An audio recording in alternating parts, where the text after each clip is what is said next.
In this video, we're going to look at some further ideas regarding fitting a linear regression model in Jamovi.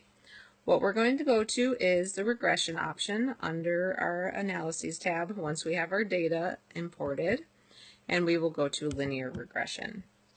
Our dependent variable will be shoe size for this example we're going to look at, and we want to see if a student's height affects their shoe size, so we will put height, or x, as our covariate.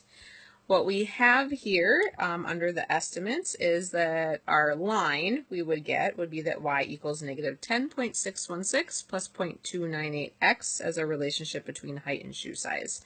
The standard errors are next to that, so our standard error of our slope is this height row, is 0.0424.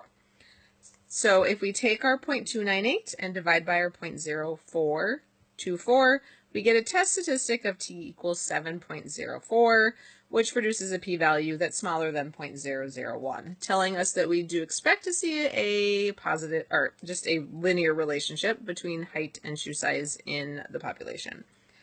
What we also have at the top is our r-square value of 0.503. That, because we did fit a line, is the square of our correlation of 0.709. Additionally, we have talked about the ANOVA structure for looking at linear regression. And so if you go down to the bottom here and look under, model coefficients option, and click on ANOVA test, it will produce that ANOVA table structure related to our regression model. Our sums of squares, height, and sums of squares residuals are presented there. We talked about those as like the good and the bad of our sums of squares, and we did talk about that you can get r squared from those. So if you would take the good part, which is the height part of what is our actual regression piece of 116, and then divide by the total, which would be the 116 plus 115, that will also produce this r squared value here. So 116 divided by adding up 116 and 115. So you can see that is about half. The degrees of freedom we said was always 1 because of the 1x variable in the model. The degrees of freedom on the error, the residuals, was n minus 2. 51 is our sample size, so 51 minus 2 gives us the 49.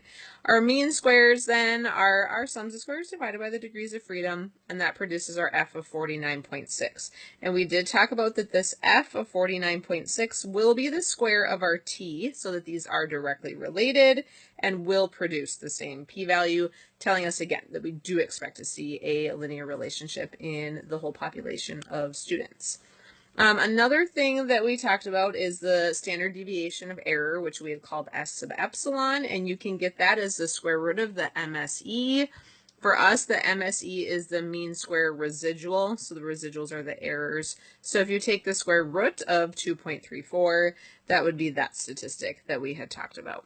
And then the other thing would be checking the model assumptions. Some of those were checked through a scatter plot. I can show quick at the end here again, going back to earlier how you get a scatter plot.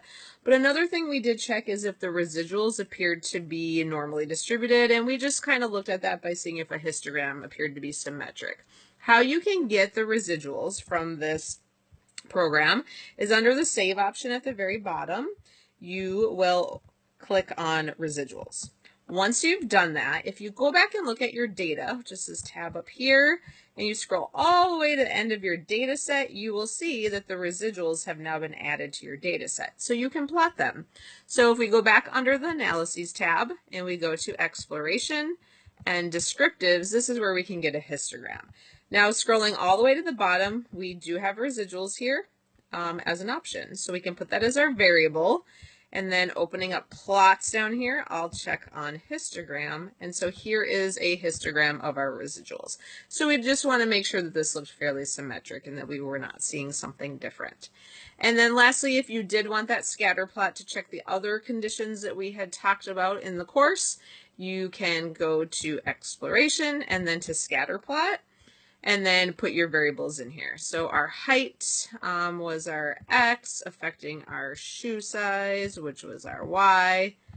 Okay, and so here we're looking for those things like, does it look like it has a linear relationship? Does the spread look about the same, moving left or right?